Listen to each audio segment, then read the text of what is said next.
Comme ça? Ouais.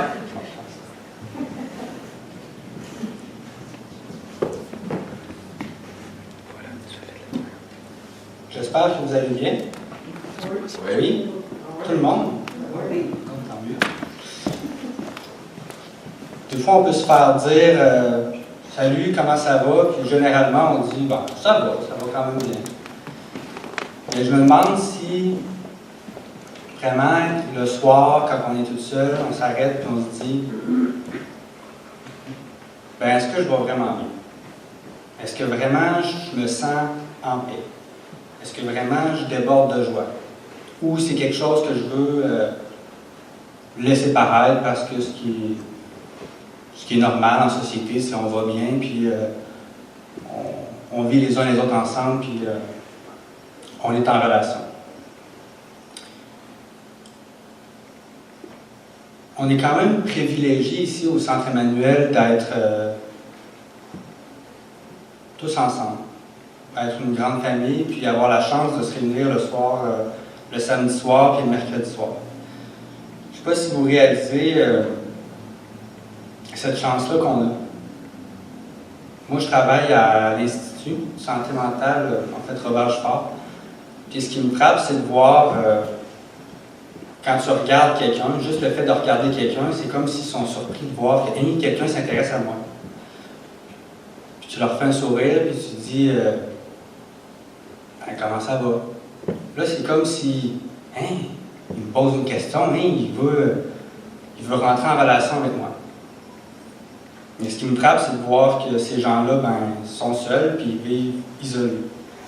Puis que nous, on est bénis parce qu'on vit ensemble.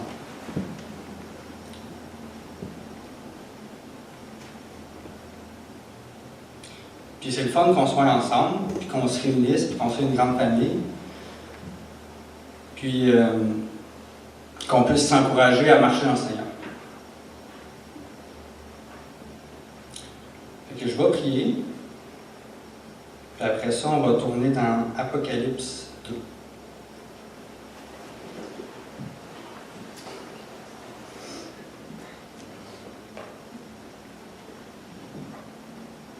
Père éternel, merci pour les relations, pour la chance qu'on a de se réunir en ta présence.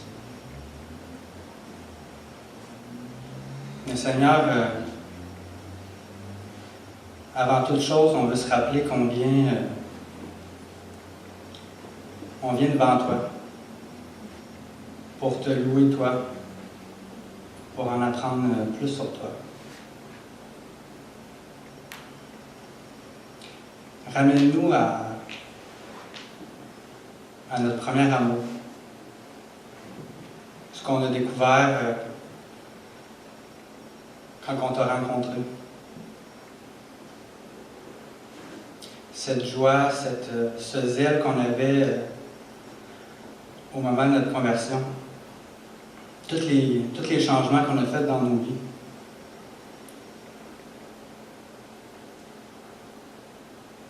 Mais qu'on puisse se rappeler, faire monter, Seigneur, dans nos pensées, à notre mémoire, ces moments-là. Qu'on puisse se rappeler que tu es le Dieu qui nous a libérés de l'esclavage. Parle à nos cœurs ce soir. Et viens ranimer, Seigneur, le feu de ton esprit en nous. Amen. Vous avez peut-être déjà lu dans Apocalypse 2, c'est les lettres que le Seigneur envoie à ses églises pour les avertir. Fait que dans Apocalypse 2, ça commence à l'ange de l'église d'Éphèse, écrit: Voici ce que dit celui qui tient les 7 étoiles dans sa main droite et qui marche au milieu des 7 chandeliers d'or. Je connais ta conduite, La peine que tu prends est ta persévérance. Je sais que tu ne peux pas supporter les méchants. Tu as mis à l'épreuve ceux qui se prétendent apôtres et qui ne le sont pas, et tu as décelé qu'ils mentaient. Tu as de la persévérance, tu as souffert à cause de moi, et tu ne t'es pas lassé. Fait qu'on peut voir que le Seigneur, il est fier de voir la persévérance dans son Église. Il nomme que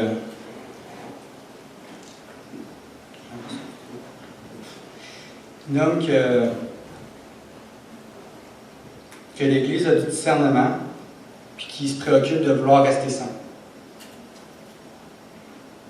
Puis ils vont même jusqu'à souffrir pour Christ. Il dit tu as de la persévérance, tu as souffert à cause de moi, et tu t'es pas lassé. Et qui vient vraiment nommer, qui est content de voir que son Église le sert, qui sont persévérants, on peut penser qu'ils sont impliqués. On peut se dire aussi ils ont décelé le méchant, puis ils ont souffert, probablement qu'ils se sont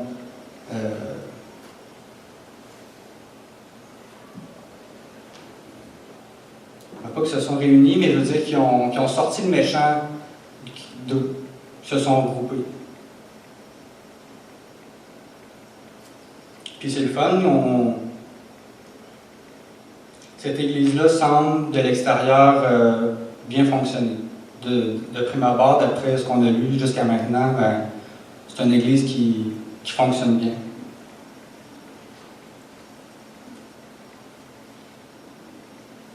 Fait que je ne sais pas si on peut faire... cette lettre-là est envoyée à Éphèse, mais si on regarde, je ne sais pas, dans nos vies, ou même l'Église ici, puis je venais au début, c'est le fun, on est en relation, on passe du bon temps ensemble. On persévère, on s'encourage, on s'exhorte les uns les autres. On prend position ensemble, on s'implique. Puis j'ose croire qu'on a hâte de venir le samedi soir ou le mercredi.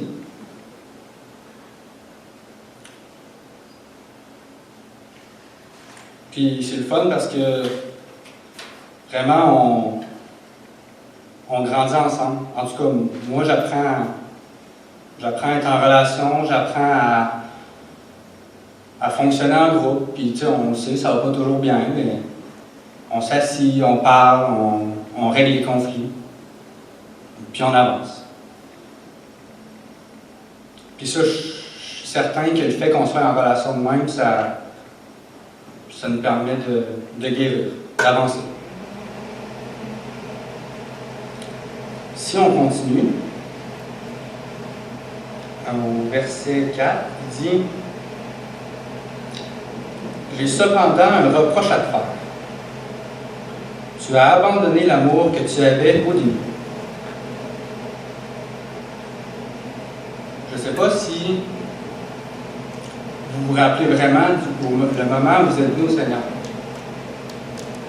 Comment vous vous sentiez? Cette paix-là, cette joie-là, ce zèle-là de vouloir dire hey, j'ai trouvé un trésor, je veux le partager, puis je vais aller le dire au monde à mon travail, au monde à l'école. J'ai vraiment trouvé quelque chose de spécial. Mais est-ce que c'est encore quelque chose qui nous caractérise aujourd'hui? Il y en a pour qui ils viennent de venir au Seigneur, et peut-être que justement sont dans ça en ce moment, puis ils vivent, tant mieux, gardez-le. Il y en a pour qui ça peut faire longtemps qu'ils sont au Seigneur, puis ils ont vécu des périodes où ils sont plus loin, des périodes où ils sont plus proches. Puis il y en a pour qui ça peut faire longtemps, puis ils se disent hey, c'est vrai, ça fait je me rappelle plus trop, la joie, la paix, est-ce que vraiment ça vient me caractériser?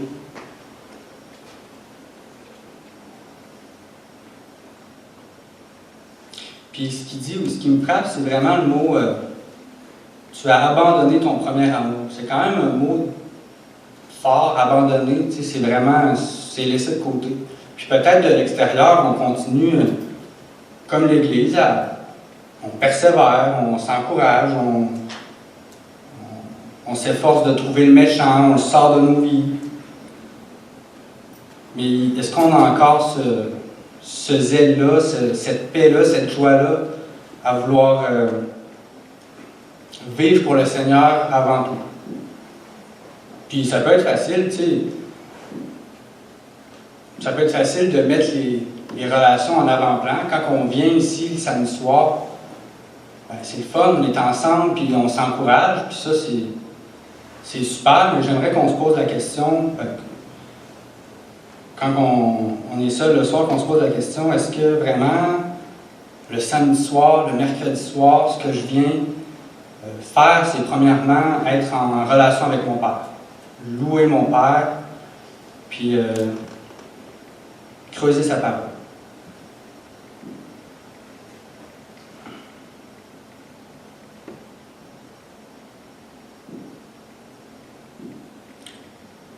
Puis je vais faire un parallèle aussi pour ceux qui sont en couple ou ceux qui l'ont déjà été. Ben, on connaît tout un moment où dire « Ah, mais tu sais, oui, on est encore ensemble, oui, on fonctionne ensemble, mais est-ce que vraiment on a encore cet amour-là envers la personne? Est-ce qu'on est encore bouillant de dire « Hein, c'est le fun, je vais me retrouver en sa présence. »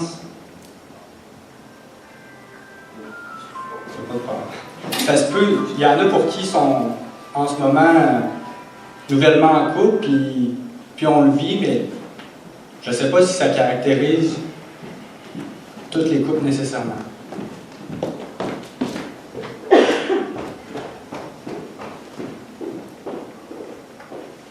Cette joie-là qu'on a de simplement se retrouver avec la personne dans son intimité.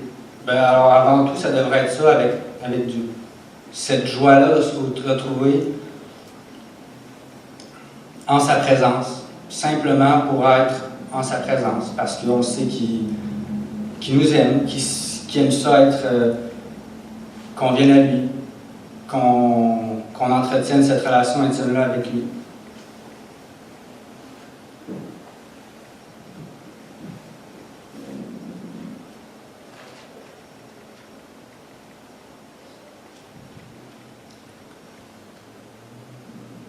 Et ce qui motive notre désir de suivre Dieu et de le servir,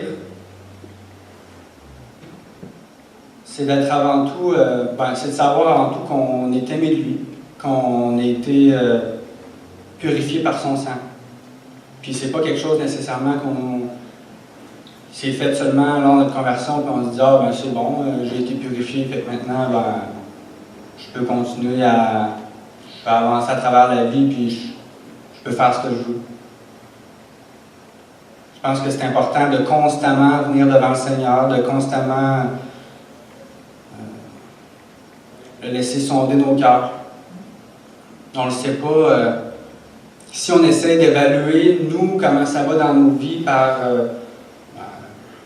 nos réflexions, notre analyse à nous, on peut se dire ah ben, comme l'Église ici, là, je suis persévérant, je m'efforce à sortir le mal, je parle de lui, mais est-ce que vraiment je le laisse constamment venir sonder mon cœur? Est-ce que je suis triste de voir que, ben oui, il y a du péché dans ma vie, puis est-ce que je vais devant lui avec le cœur brisé, puis je regoute à cette joie-là, à cette paix-là, parce qu'il vient me laver. J'aimerais ça qu'on garde Apocalypse 2 de côté, mais qu'on aille dans 1 Pierre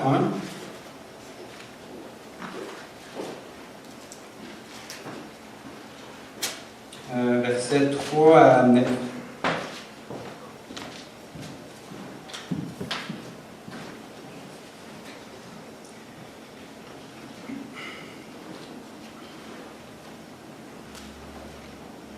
Loué soit Dieu, le Père de notre Seigneur Jésus-Christ.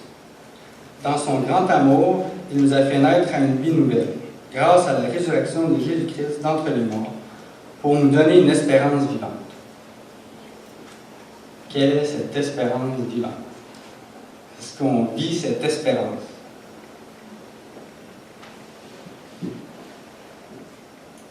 Espérer, c'est avoir hâte, c'est soupirer après quelque chose. Puis j'ai cherché, c'est juste sur Internet, en tout cas, la définition, puis il disait que c'était l'attente d'un futur bon ou meilleur. Est-ce qu'on attend un futur meilleur? Amen. Amen. Amen. Est-ce qu'on le vit ça au-delà de tout ce qui peut se passer ici, que on va rencontrer Dieu, on va se retrouver dans sa présence? Verset 4, il dit, « Car il a préparé pour nous un héritage qui ne peut ni se détruire, ni se corrompre, ni perdre sa beauté. Il le tient en réserve pour vous dans les cieux. » Il est en train de nous préparer une place. Meilleure que tout ce qu'on peut imaginer. Je ne sais pas la chose que vous espérez le plus sur terre, que vous avez le plus hâte. Dire, par exemple, moi je vais me marier. C'est le fun, je vais me marier. J'ai hâte à ça, là. Mais au-delà de ça, Dieu il prépare quelque chose qui est parfait.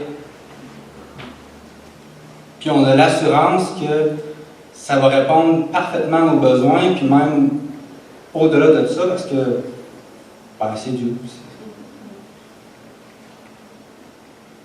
Et qu'est-ce que constamment, au quotidien, on garde les yeux fixés sur le fait qu'on va se retrouver en sa présence. Verset 5, il dit « Vous qu'il garde par sa puissance, au moyen de la foi, en vue du salut. »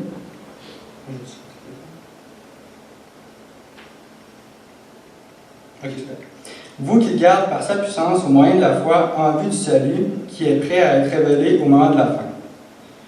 Voilà ce qui fait votre joie. Même si actuellement, il faut que vous soyez attristés pour un peu de temps par diverses épreuves. Voilà ce qui fait votre joie. Est-ce que notre joie repose dans le fait qu'on va se retrouver dans sa présence? Puis si c'est le cas, alors on devrait être joyeux au quotidien. Parce qu'on sait ça, c'est quelque chose qui est assuré. Fait qu'est-ce qu'on a la foi que ça va se produire, puis qu'on va le vivre? C'est sûr qu'on vit diverses épreuves, il nomme, puis il y en a de la tristesse, il y en a de la souffrance, puis c'est pour ça qu'on est une église, on est ensemble, on est en relation, on s'encourage, on se supporte les uns les autres.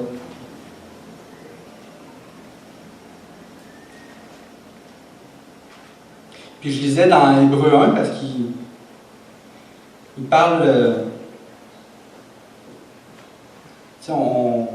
est-ce qu'on a foi en le fait qu'on va le rencontrer quand on va mourir? Dans Hébreux 1, il se disait, car c'est la foi. La foi, c'est une façon de posséder ce qu'on espère. Un moyen d'être sûr des réalités qu'on ne voit pas. Espérer ces choses qu'on ne voit pas, c'est ça. Espérer les choses qu'on ne voit pas. Fait qu'on peut déjà posséder ce qu'on espère.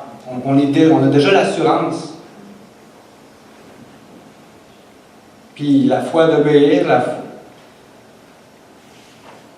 la foi de continuer, de savoir que Dieu il y a un plan parfait pour nous.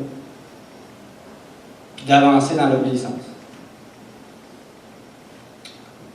6. Bon, voilà ce qui fait votre joie, même si actuellement, il faut que vous soyez attristés pour un peu de temps par diverses épreuves.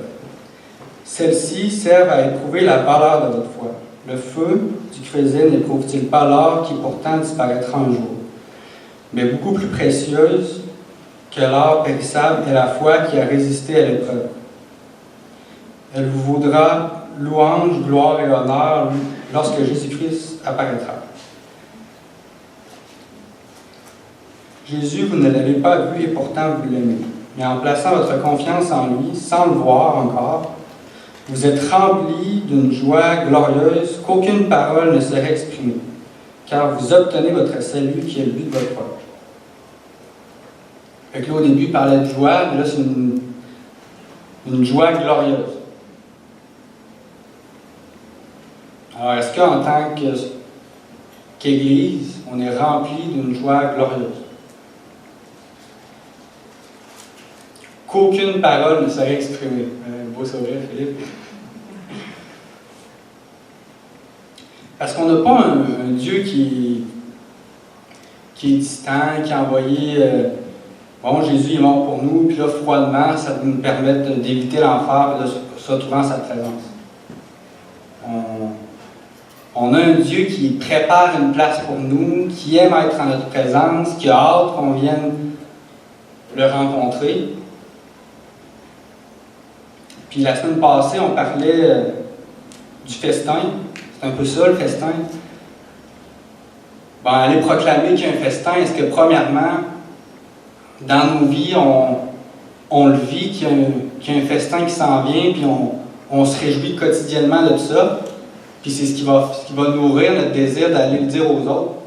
Hey, j'ai trouvé de quoi? Hey, il y a quelque chose qui s'en vient. Puis je pense que de la façon qu'on le vit, ça va déteindre sur les autres. Là. En tout cas, moi, je peux vous dire, c'est plate qui n'est pas là ce soir, mais mon frère Christophe, quand il est venu au Seigneur, il y a quelques années, moi, je ne l'étais pas du tout. Ça me dérangeait vraiment de voir que lui, il était rempli de joie.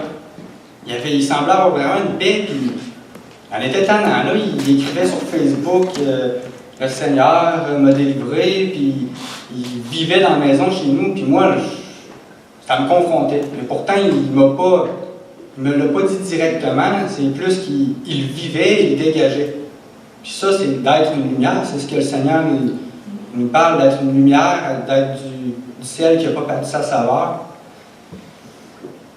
Fait que par le simple fait qu'il était purifié, puis qu'il venait d'être attristé de voir tous ses péchés, qui vient de goûter au Seigneur pleinement, il dégageait. Fait que est-ce que c'est quelque chose qui nous caractérise encore aujourd'hui, nous qui peut être devenu au Seigneur il n'y a pas longtemps ou ça fait longtemps?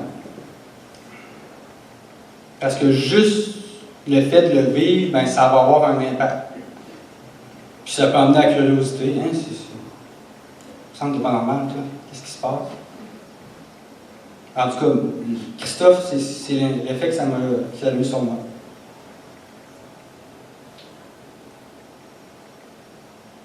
Donc, dans Pierre, ce qu'il nous dit, c'est il y a une espérance, puis c'est ce qui fait notre joie, de savoir qu'il nous prépare une place. Si on retourne dans Apocalypse,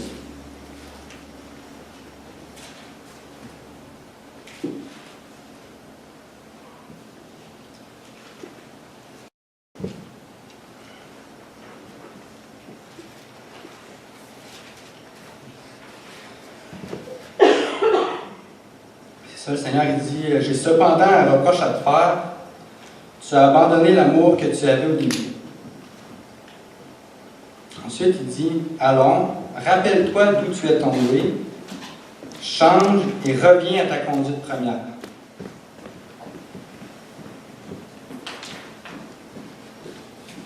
Donc, je ne sais pas si vous avez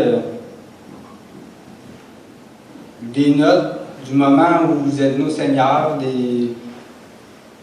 des souvenirs, peut-être parler avec des gens qui vous ont côtoyé à ce moment-là, ou si vous avez donné votre témoignage, encore le vidéo, là, en ce cas ici, on a filmé une couple.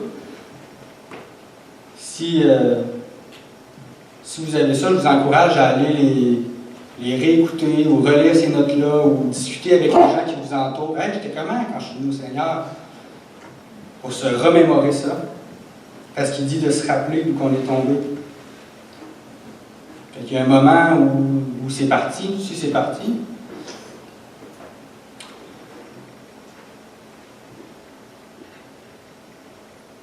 Maintenant, de savoir exactement où on l'a échappé, où c'est tombé, à quel moment, bon, c'est sûr qu'on peut s'arrêter et essayer de creuser par nous-mêmes, mais je pense que ça se fait à travers la prière, avec un cœur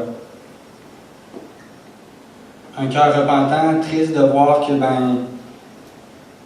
je ne goûte plus nécessairement à cette joie-là, à cette paix-là. Si je m'arrête vraiment devant toi, c'est vrai que ça a déjà été mieux. Puis laisser le Seigneur sonder nos cœurs, parce que c'est lui qui va nous le montrer, c'est lui qui va nous relever, qui va nous montrer le chemin. Bien sûr, ça prend qu'on se mobilise, qu'on obéisse, mais on sait que le Seigneur, il ne va pas nous pointer ça dans nos vies pour nous condamner puis nous dire, regarde, tu ne l'as pas eu là, fait que c'est pour ça que ça ne va pas, puis là, je t'écrase. Mais c'est vraiment dans le but qu'on soit libre, au fond, qu'on goûte encore plus à sa présence.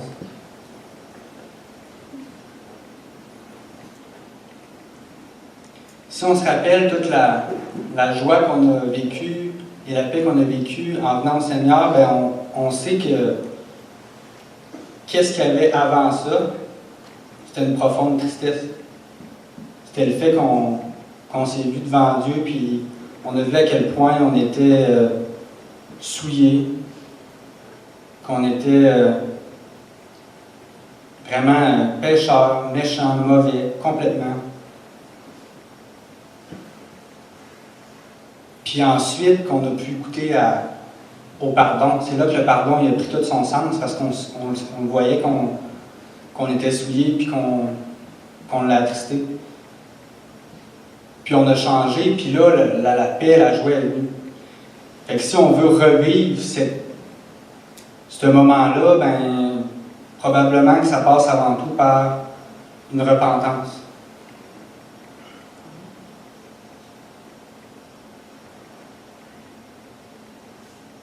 Puis je sais bien que parfois on peut se dire, ouais, mais il me semble que c'est flou. Tu sais, je le vis pas, mais je ne saurais pas dire exactement qu'est-ce qui fait que je goûte plus, puis je ne sais pas si c'est vraiment possible que je revienne en arrière. Je me suis tellement éloigné, il y a tellement de couches qui se sont empilées, puis je ne sais pas ce qui s'est passé, mais c'est comme si je ne crois plus que je peux goûter à cette joie-là, à cette paix-là, à ce zèle-là.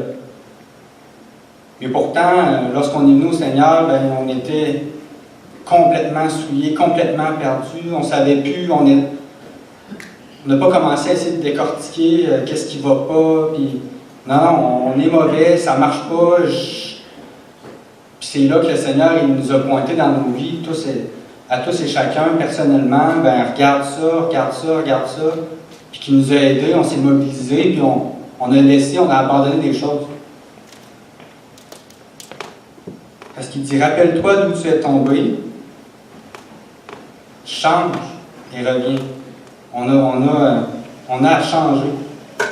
Au-delà de se repentir, on a à changer des choses.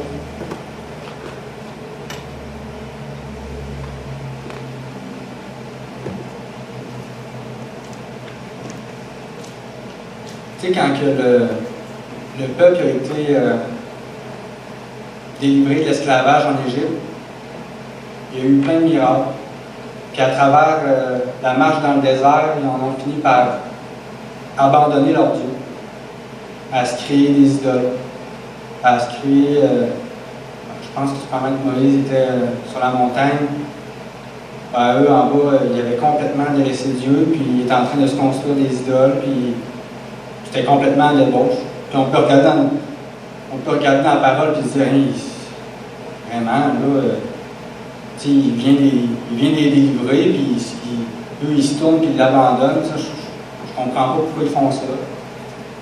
Ou quand ils en regardent, avant qu'ils rentrent dans le pays de Canaan, le Seigneur, il leur dit, je vais vous donner une terre, puis là, subitement, juste avant, non, c'est trop gros, on a peur, puis on en retourne en Égypte. Puis moi, des fois, je lisais cette histoire-là, puis je me disais que ça n'a pas de bon sens. Dieu, il a fait vraiment des miracles dans leur vie, puis ils l'ont oublié. Jusqu'à temps que je mette les yeux mon cœur, ma vie, puis je me dis, ouais, finalement, peut-être bien que je l'ai fait aussi. Puis tu sais, à ce moment-là, les idoles, ben, des veaux d'or, c'est quand même très clair. Mais quelle forme que ça peut prendre dans nos vies aujourd'hui, les idoles? J'en ai sorti une coupe parce que j'ai lu un livre dernièrement sur les idoles du cœur, puis ça me parlait beaucoup, fait que j'ai sorti quelques exemples. Je ne sais pas s'il y en a qui vont vous parler. Est-ce que j'ai des idoles? Le fait de vouloir plaire aux autres. Est-ce que j'ai laissé le désir d'être accepté et aimé des autres avant le désir d'être aimé de Dieu? Quand on est en couple, on peut être donc bien centré sur le fait que on veut plaire à la personne, on vient qu'à le mettre sur un piédestal, puis là, ça peut devenir tranquillement un idole, parce qu'on veut plaire à cette personne-là au-delà de plaire à Dieu. Ça peut être la peur. La peur peut être une idole. Est-ce que j'ai peur des événements de la vie au point où mon anxiété prend toute la place? Et m'empêcher de goûter à Dieu.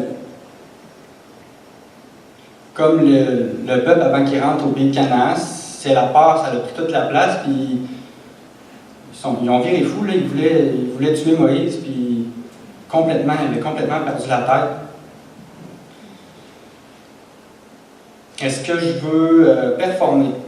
Est-ce que mon désir de vouloir avoir des bonnes notes, ça peut être sous forme de bonnes œuvres, être impliqué, être quelqu'un de bien, une carrière, ça m'a fait oublier avant tout que ma joie repose sur le fait que je suis aimé de Dieu.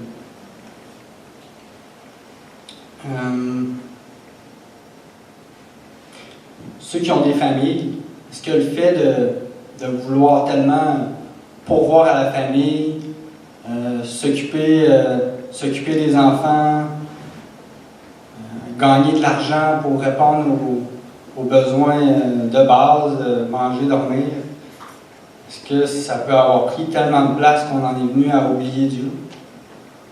Du moins, avoir mis la famille avant Dieu, même si Dieu est encore là.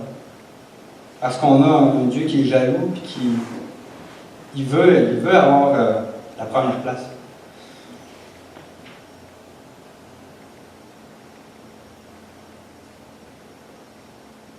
Fait que c'est ça. Est-ce que notre joie repose avant tout dans le fait qu'on s'est aimé de Dieu, qu'on sait qu'on va se retrouver en sa présence?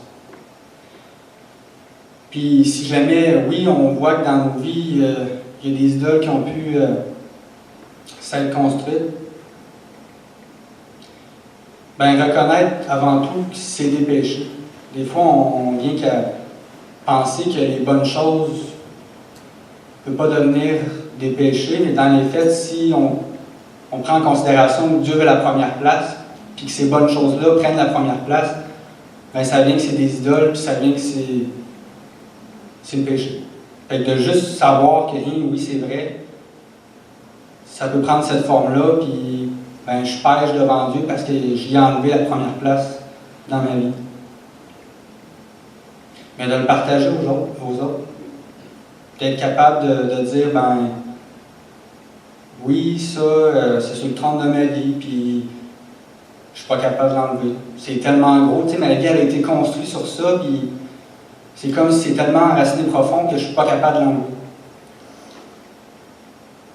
Mais si vraiment on a le cœur brisé de ça, puis qu'on vient devant Dieu, ben, on va avoir un papa rempli de compassion. Puis même si nous, on ne connaît pas exactement le chemin, comment l'enlever, lui, il va le faire tranquillement. Il va nous accompagner là-dedans. Il va nous pointer dans nos vies, nous encourager à faire des changements, nous soutenir dans ça. Si on regarde les murs de Jéricho, ils sont tombés avec la musique. Tournés autour de la ville, les murs ont fini par tomber. Ben, ça prend un peuple, probablement, qui a foi, puis qui obéisse. Le fait d'obéir à Dieu, ça a l'air fou de même, mais j'obéis à Dieu, je sais que dans ses voies, je vais lui faire confiance. les murs sont tombés. On peut penser à Moïse qui est devant la mer. Je viens de délivrer le peuple, il y a un gros groupe de personnes derrière de lui, puis ils vont se faire attaquer par les Égyptiens qui arrivent en char, puis il y a une mer en avant. C'est insurmontable, je ne sais pas comment je vais faire. Mais le Seigneur, il a fendu la mer en deux. Ou, justement, les géants au pays de Canaan. Ça avait l'air insurmontable. Ils étaient prêts à faire demi-tour pour retourner à l'esclavage, puis pourtant, il y avait Josué et Caleb qui disaient hein, mais non, le Seigneur est avec nous, on va y aller, on va passer à travers. Ils ne savaient peut-être pas exactement comment ils allaient faire, mais ils sont allés, puis le Seigneur leur a donné la victoire. Fait que c'est des hommes simples qui accomplissent de grandes choses par la foi en Dieu, qui mènent à l'obéissance dans l'action.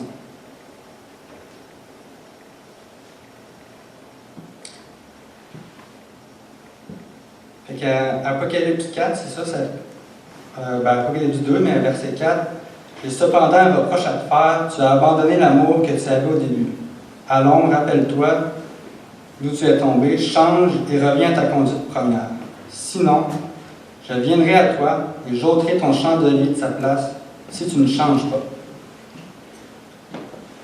Verset 6, je ne vais pas trop creuser verset 6, je vais juste le lire, on va aller au verset 7.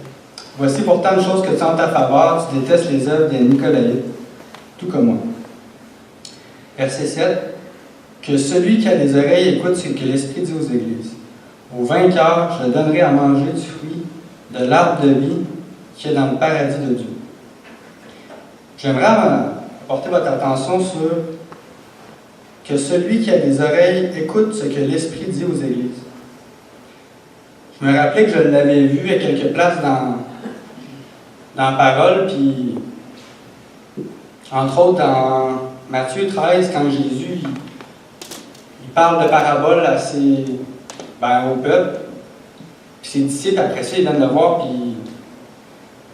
ils ne comprennent pas trop. Puis,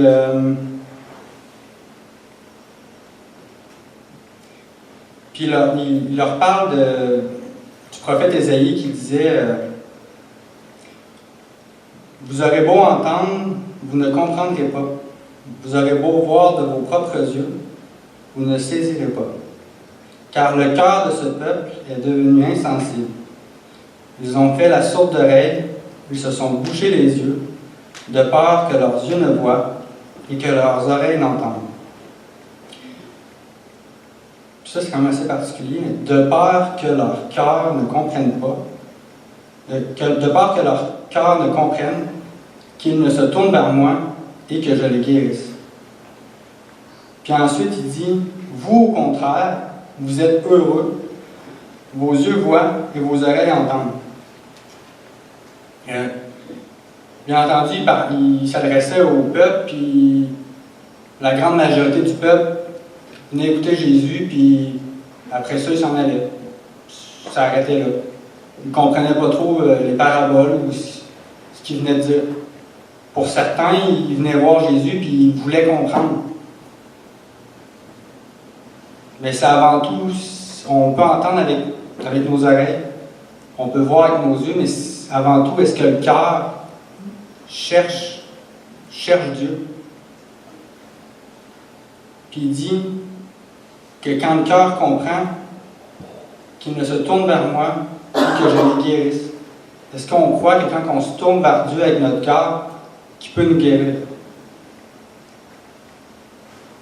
Et je crois vraiment que sauvé ou pas sauvé, on peut n'en venir qu'à avoir les oreilles bouchées puis les yeux fermés.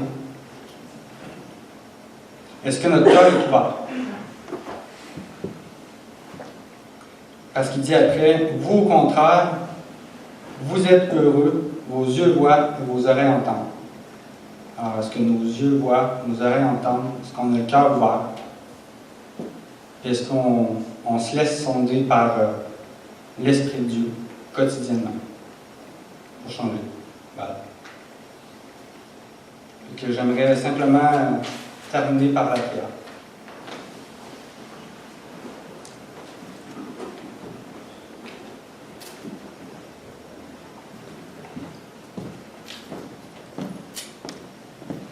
Merci Seigneur parce que